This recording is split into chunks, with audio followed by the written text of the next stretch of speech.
the arm pain. So far, I don't feel any of it. Like moving it doesn't hurt. When I'm just standing still, it doesn't hurt. Moving it doesn't hurt. When I'm just standing still, it doesn't hurt.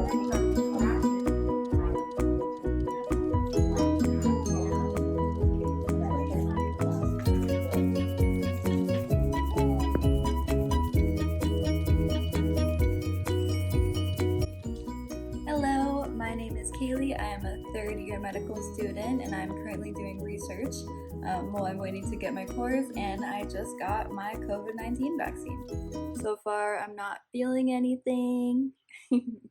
I'm always a little bit red, so I think that's just my natural redness, but it's been about 3 hours since I got it, and whenever I did get it, I wasn't feeling anything, but then the doctor said that one of the residents that I work with was like, yeah, get ready for that arm pain and like a little bit of body weakness, or arthralgias, myalgias, whatever it's called. She said get ready for that, and also the arm pain. So far I don't feel any of it. Like moving it doesn't hurt. When I'm just standing still, it doesn't hurt, but we'll see. I'll keep everyone posted. But I am 22, so I don't think I'm gonna have any crazy, not that older people have any like bad reactions, but they made you wait the 15 minutes afterwards to make sure you didn't have any acute reaction. And ever since, I haven't had anything. But yeah, I doubt that I'm really gonna have anything crazy. I am a caregiver, so that's why I got it today. Actually, it was a lot less difficult than I thought it would be, because I am kind of a caregiver, researcher, blah blah blah. So I didn't think it would be as easy for me to get the vaccine. I basically, my email started working, my CCF, or my work email, kind of started working. They just approved it, and then I got an email saying, "Hey, if you want the vaccine, email this number." But I kind of thought it was accidentally sent to me, or just kind of a broad blast. And then I answered, and they called me immediately, and I booked it that same day. So I did not expect to get it today, but here I am. And we definitely had a lot of people coming in, basically trying, because a lot of the phone lines are busy. Like if you try to call, you just get so you can't book anything right now, just because I think hopefully they're gonna start doing. They're working on it. They're working on the online version, so you can book your appointment through there. But as of right now, it's really impossible to get an appointment. So a lot of people were just coming in and being like, "Okay, can I get a vaccine?" And then they were just like, "No." And I mean, that was a little chaotic because, yeah, a lot of people with, this is a pandemic time and a lot of people are kind of getting grouped together. But I mean, it seemed pretty safe. Everyone was pretty calm. They just were getting upset whenever they couldn't get the vaccine. But yeah, so I got the Monero one. They were getting the other one earlier, but now this is just the one that they're getting shipped. So I have this one, and then I'm gonna get my second dose in February. So I just took a bath, and I got a little cocky, and I was like, wow, it doesn't even hurt. And I started poking at it because I'm a dum dum, and now it hurts. Not a lot. It's like whenever I move it, whenever I'm just chilling, I don't really feel it. But when I try to use my arm, it definitely is not a great time. The only vaccine that I can really compare it to would be whenever I got my Hep vaccines whenever I was younger, like the 3 series. I know a lot of females get that. I don't think a lot of men do. But if you've had that, that's kind of what it feels like so far. But with that one, it was much worse because by now I would have, like, my arm was bruised and huge. It was much worse than right now. But this is definitely not. It definitely hurts more than the flu shot, but I don't think it's as bad as the Hep. And I mean, it's easy to, I guess, lie about how I'm feeling, but you can just believe me or not. But I know there are some things that people are experiencing, like Bell's palsy. So all of a sudden, like, the half of their face will droop, or they'll feel tingling on probably the side of the injection. So this side is where I would just see the drooping or feel it tingling. And then some people had the ascending, sorry, I don't know what, the ascending, like it's not a real word, but ascending paralysis. So it goes like up and they can't really feel themselves. Some people had the Serum sickness, that's very rare, and I think that's more of like if you already had COVID. I haven't had COVID yet. I don't plan on it, hopefully. Um, but that's not, even if you did have COVID, it's not guaranteed that you would have serum sickness, and that's kind of the worst thing that I know that can happen, like immediately. I think it's like in the first 15 minutes or something, you would know. That's why they did have us wait the 15 minutes afterwards to see if like we had a rash, like if we were just genuinely allergic to whatever was in it. Like you can have an allergic reaction.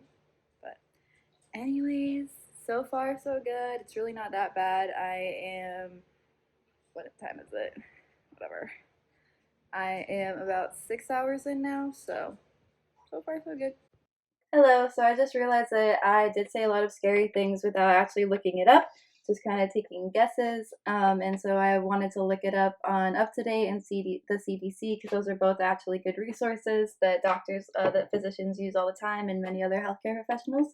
So I did look up the most common reactions, what's actually going on with that vaccine, and we're getting new resources every day. So always have to keep up to date with everything. So what I was talking about was Bell's palsy, Guillain-Barré syndrome, and serum sickness. Those were the scary ones I was talking about, and those aren't really happening with the vaccine. The only thing that's really happening when people get the vaccine is that they might have anaphylaxis. That's like the scariest thing that's kind of happening right now. But in terms of that, it says that only 2.8 out of a million people are getting it. So that's a very, very small percentage, and then even then they tend to catch it, and then they just give some epinephrine or something to manage the anaphylaxis, so they haven't really died from it. And what they're saying now is that the two components that are really making people have allergic reaction are polysorbate and polyethylene glycol. So if you have had a reaction to something like that in the past, you might want to ask your doctor about it. You should ask your doctor in general. Just to give like a personal anecdote, the neuro clinic that I work at, we deal with a lot of MS patients, which is multiple sclerosis, and a lot of them have to take immunosuppressives, which suppresses your immune system. And those people usually can't even get flu shots, but now they're still being advised to get the COVID vaccine because it's just so important for them not to get COVID. And so far, they have not really had a huge response. The same kind of goes for elderly, in that it's really younger patients right now that are having the more frequent and a little bit more severe symptoms. Like if you're younger than 55, you're more likely to have some kind of reaction.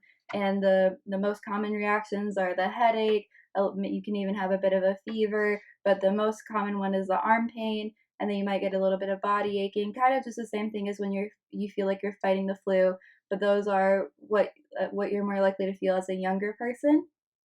And then something else that's happening is actually people might be getting 1 week later somewhat of a large red area around their injection site, and that's scaring a lot of people. But so far, the experts have said that even if you get one after your first dose, you should still go back for your second. And then also something else that's interesting is that people who have gotten cosmetic dermal fillers, so if you went and got your lips done, or more likely like something in your face, there is some facial swelling that's been happening, but that's still very rare. And they're also still telling people, like, if you're anticoagulated, so like if you're taking warfarin, if you're taking aspirin, if you're someone that just bleeds more easily, they're still telling you to get the vaccine because it's not really a huge issue. You might just have to press on it a bit.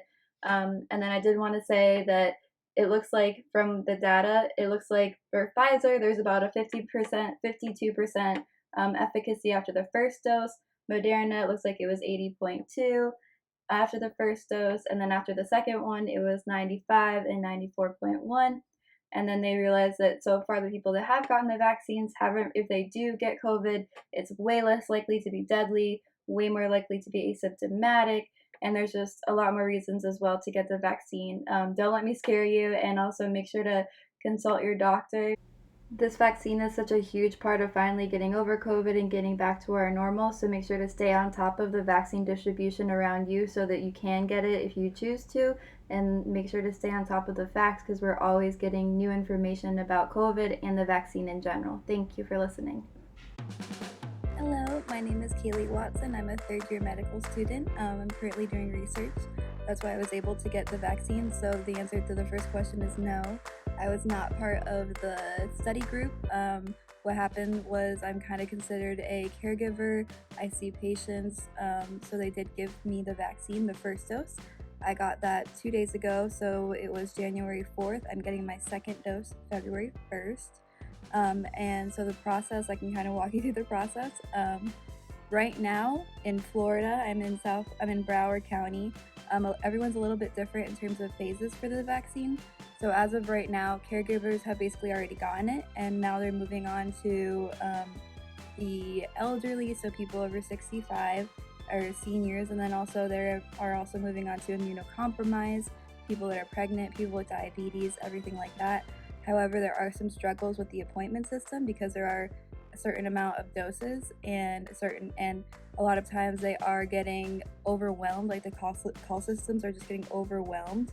So they're trying their best right now, at least, to find better ways to get in contact with people. Like, at least it's been about 2 weeks since they've been doing this here in Florida, or a week, and they finally have realized, okay, we have to do this online, and probably that's going to shut down too because so many people want it and need it.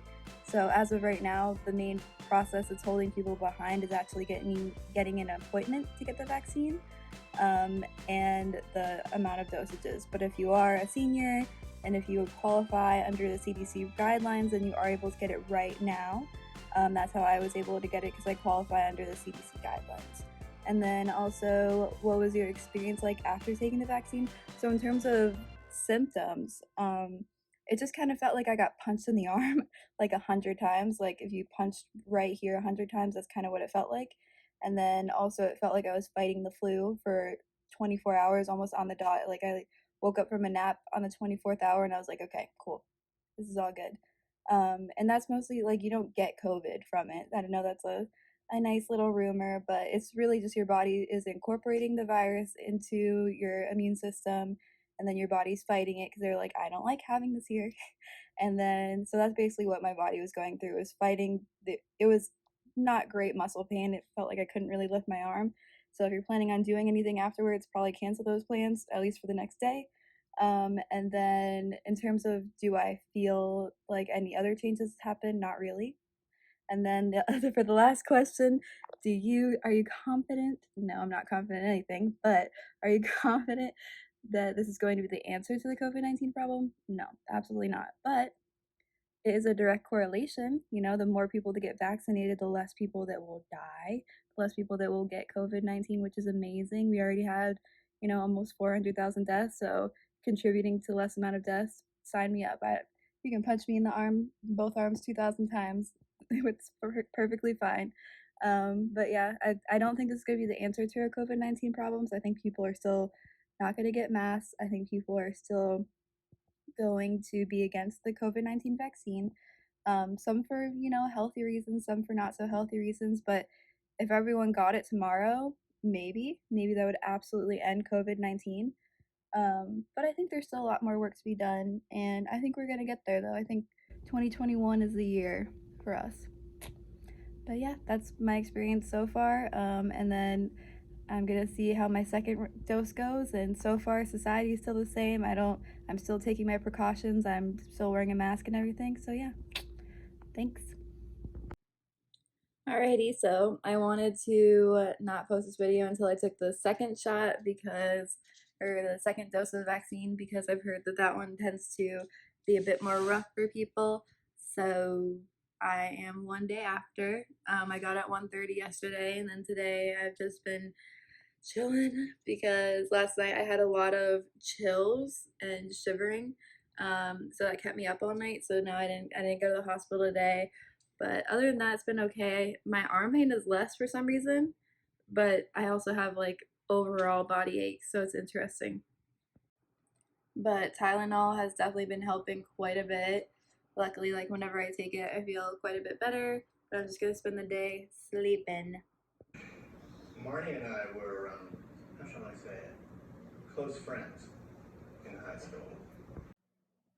For some reason, my heart rate has been really high today too. I'm not a mechanic. Well, I don't expect you to know everything, but if a client of yours came in here,